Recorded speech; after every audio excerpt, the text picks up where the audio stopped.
ஆண்டவர்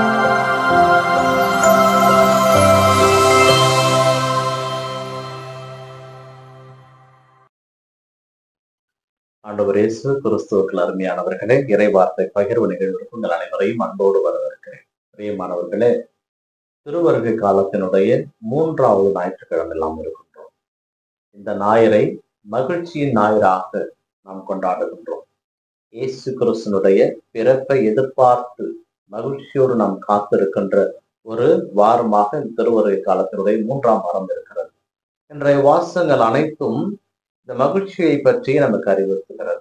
முதல் வாசகமாக செப்பனியா புத்தகத்திலும், சியோனே அகமகிழ்ந்த ஆர்ப்பரி, ஆண்டவர் நடுவிலே இருக்கிறார்.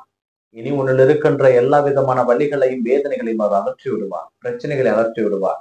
ஏனென்றால் அவர் முன் சார்பாக இருக்கிறார், மத்தியிலே இருக்கிறார். அதனால் அகமகிழ்ந்து கொண்டாடு, ஆர்ப்பரித்து மகிழ்ந்திரு என்ற செய்தியை இன்றைய முதல் வாசகம் கூறுகிறது. இன்றைய 2வது வாசகத்திலே புனித பவுல் பிலிப்பிய திருஅவைக்கு எழுதிய திருமடலிலே ஆண்டவருக்காக மகிழ்ச்சியோடு காத்திருங்கள், நன்றியோடு இறைமன்றாட்ட செய்யுங்கள், ஆண்டவர் உங்களோடு வந்து கொண்டிருக்கிறார், உங்களை காண வந்து கொண்டிருக்கிறார். இந்த செய்தியை இன்றைய 2ஆம் வாசகத்தில் பார்க்கலாம். அதே நற்செய்தி வாசகத்திலே திருமுழுக்கு யோவான் மக்கள் அனைவருக்கும் இறைவனை தான் முன்னறிவிக்கின்ற ஒரு செயலை அழகாக செய்கின்றார். மனம் மாற என்ன தேவை, இறைவனை சென்றடைய என்ன தேவை, எதையெல்லாம் விட்டுவிட வேண்டும், எதையெல்லாம் நாம் பயன்படுத்த வேண்டும், இந்த சொற்றொடர்களை இங்கே பயன்படுத்துகிறான். விரியன் பாம்பு குட்டிகளே என்று திருமுழுக்கு யோவான் இஸ்ரவேல் மக்களை பார்த்து சாடிய பொழுது யாரும் அவர் மீது கோபம் கொள்ளவில்லை. இப்படி திட்டிவிட்டாரே என்று அவர் மீது யாரும் அந்த அளவிற்கு கோபம் கொள்ளாமல் அவர் ஏற்றுக்கொண்டதனுடைய விளைவுதான் அந்த மனமாற்றம். எங்கு ஒருவர் மற்றவர் திருந்த வேண்டும் என்று சாடுகிறாரோ அப்பொழுது அதனுடைய எண்ணத்தையும் அர்த்தத்தையும் புரிந்து கொண்டு அதை ஏற்றுக்கொள்கின்ற மனப்பக்கம் வருகிறதோ அங்கே அவர் கடவுளுக்காக மாற ஆரம்பிக்கிறார் என்பது அர்த்தம். ஏனென்றால் அந்த இஸ்ரவேல் மக்களை பார்த்து அவர் சாடிய வார்த்தைகள் எல்லாம் அவ்வளவு பெரிய வார்த்தைகள். பெரியன் பாம்பு குட்டிகளை, அடிமரத்திலே ஏற்கனவே கோடாரி வைத்தாயிற்று, இந்த போல வார்த்தைகள் எல்லாம் அவர் பயன்படுத்திய பொழுது அந்த மக்கள் அவரிடம் கேட்ட ஒரே வார்த்தை, நாங்கள் மனம் மாற என்ன செய்ய வேண்டும், நாங்கள் என்ன செய்ய வேண்டும். இந்த வார்த்தை என்ன செய்ய வேண்டும், இது ஒரு ஏக்க பெருமூச்சான ஒரு வார்த்தை. என்ன செய்ய வேண்டும், ஏனென்றால் நாங்கள் தவறு செய்து விட்டோம், நாங்கள் பாவம் செய்து விட்டோம். இருந்தாலும் எங்கள் ஆண்டவராகிய மெஸ்ஸியாவை நாங்கள் கண்டடைய, அவர் நாங்கள் போய் சேர்வதற்கு நாங்கள் என்ன செய்ய வேண்டும்.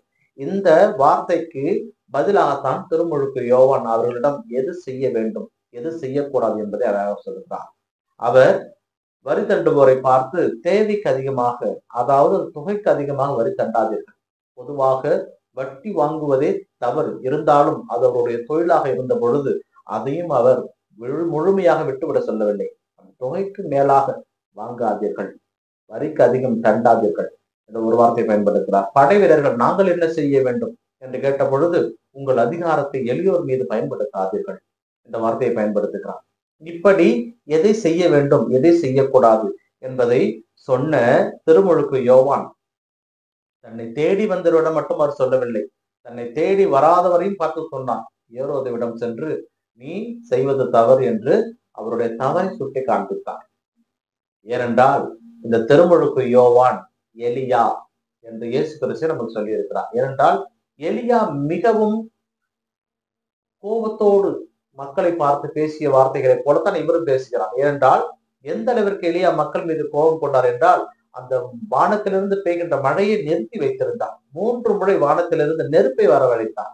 ஏனென்றால் பாகால் தெய்வத்தை அவர்கள் வணங்கி கொண்டிருந்தார்கள். அவர்கள் மீது கோபம் கொண்டு ஆண்டவராகிய கடவுள், உயிரோடு இருக்கின்ற கடவுளை விட்டுவிட்டு வேற்று தெய்வத்தை நீங்கள் வணங்குவதேன் என்று அவர்களை சாடினார். இந்த இதே போலத்தான் திருமுழுக்கு யோவான் செய்தார். ஏனென்றால் திருமுழுக்கு யோவான் ஆண்டவருக்கான வழியை ஆயத்தம் செய்ய வந்தவர். அவர் மெஸ்ஸியா என்று மக்கள் நினைத்த பொழுது தன்னை தாழ்த்தி கொள்கிறார். எந்த அளவுக்கு தன்னை தாழ்த்தி கொள்கிறார் என்றால், நான் உங்களுக்கு தண்ணீரினால் திருமுழுக்கு கொடுக்கிறேன், எனக்கு பின் ஒருவர் வர இருக்கிறார், அவர் தூய ஆவி என்னும் நெருப்பால் உங்களுக்கு திருமுழுக்கு கொடுக்க இருக்கிறார்.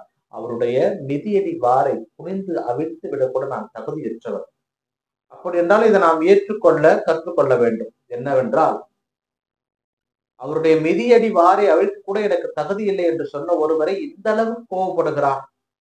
இறையாட்சி நெருங்கி வந்து விட்டது, மனம் மாறி நற்செய்தி நம்புங்கள் என்று கோபப்படுகிறார் என்றால் உண்மையான மெஸ்ஸியா வந்தால் எந்த அளவுக்கு கோவப்படுவார் என்று மக்கள் யோசிக்கவில்லை.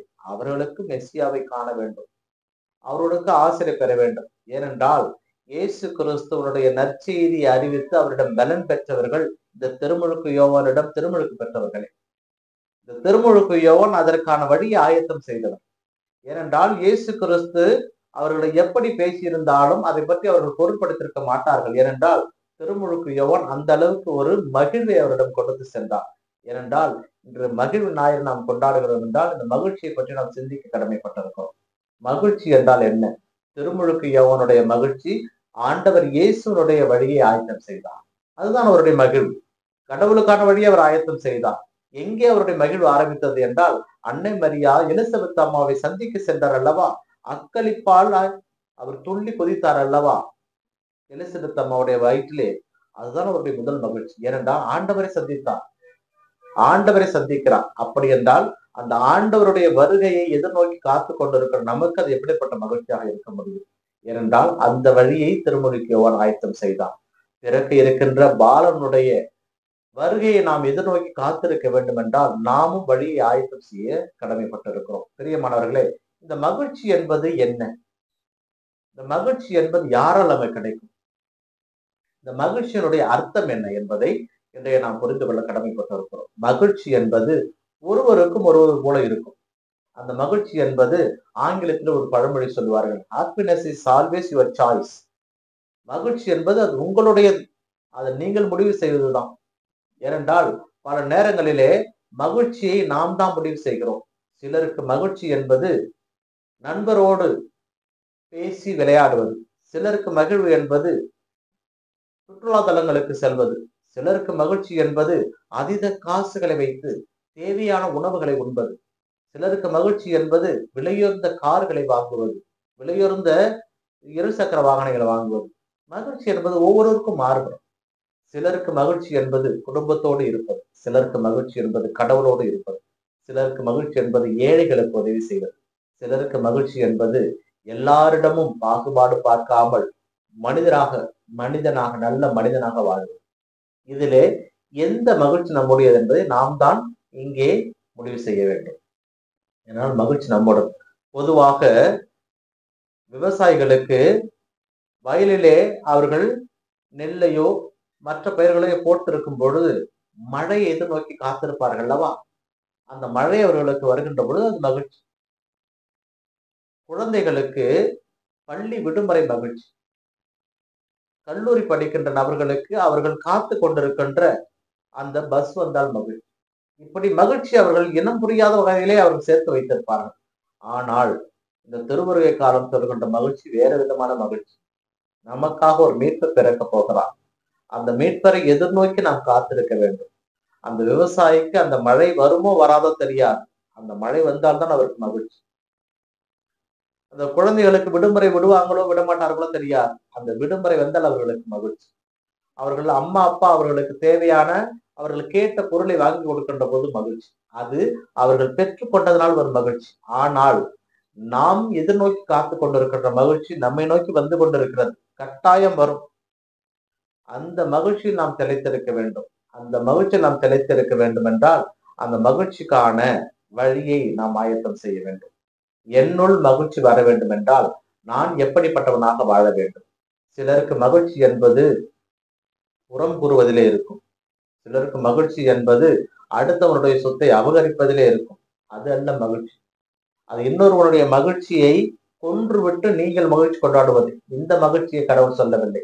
எல்லாருக்குமான ஒருவர் நம் மத்தியிலே வர இருக்கிறார், எல்லாருக்கும் உரியவர் நம் மத்தியிலே வர இருக்கிறார்.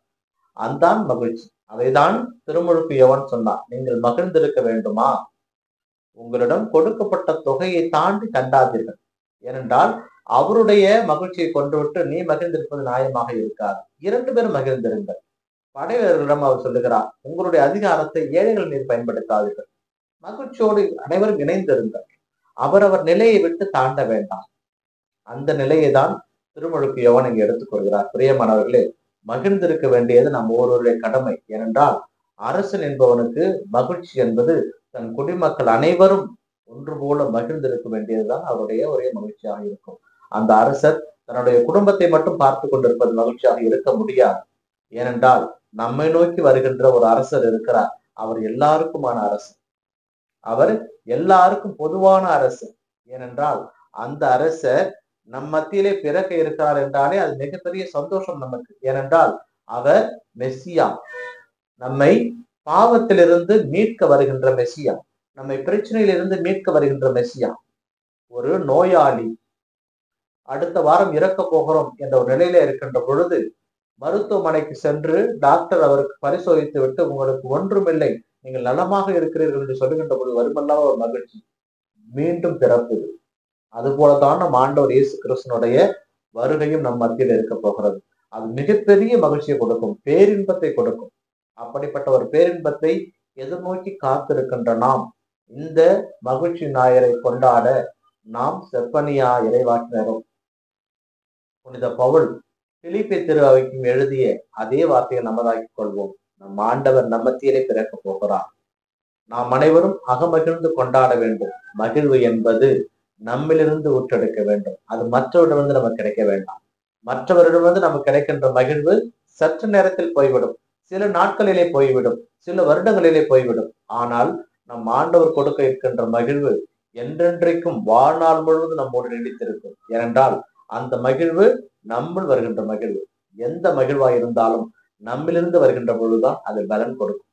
ஏனென்றால் இயேசு கிறிஸ்து யோவான் நற்செய்தி 15வது அதிகாரத்தில் அழகாக சொல்லுவார், என் மகிழ்ச்சி உங்களுள் இருக்கவும் அது உங்களுக்குள் குடிக்கொள்ளவும் குடிக்கொள்ள வேண்டும் என்பதே என் விருப்பம் என்று சொல்லுவார். அந்த மகிழ்ச்சியை நாம் நமதாக்கிக் கொள்வோம். ஏனென்றால் இயேசு கிறிஸ்து மகிழ்ச்சி என்னும் மகுடத்தை நமக்கு அணிவிக்கவே பிறக்க இருக்கிறார். அதை நாம் பெற்றுக்கொள்ள வேண்டும் என்றால் ஒரு சிலவற்றை விட்டுவிட வேண்டும். எவையை விட்டுவிட வேண்டும் என்றால், நமக்கு மகிழ்ச்சி தராத சில காரியங்களை நாம் விட்டுவிட வேண்டும்.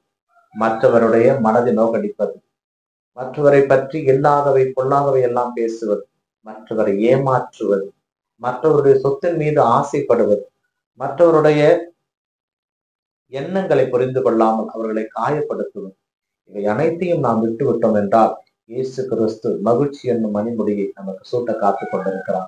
அதை பெற்றுக்கொள்ள நாம் தயாராக இருக்க வேண்டும் என்று தொடர்ந்து தெரிவிப்போம். இந்த நாள் உங்களுக்கு இணைய நாளாக அமையட்டும். இறைவன் இயேசு என்றென்று வாழ்த்து தருவாராக. ஆமென்.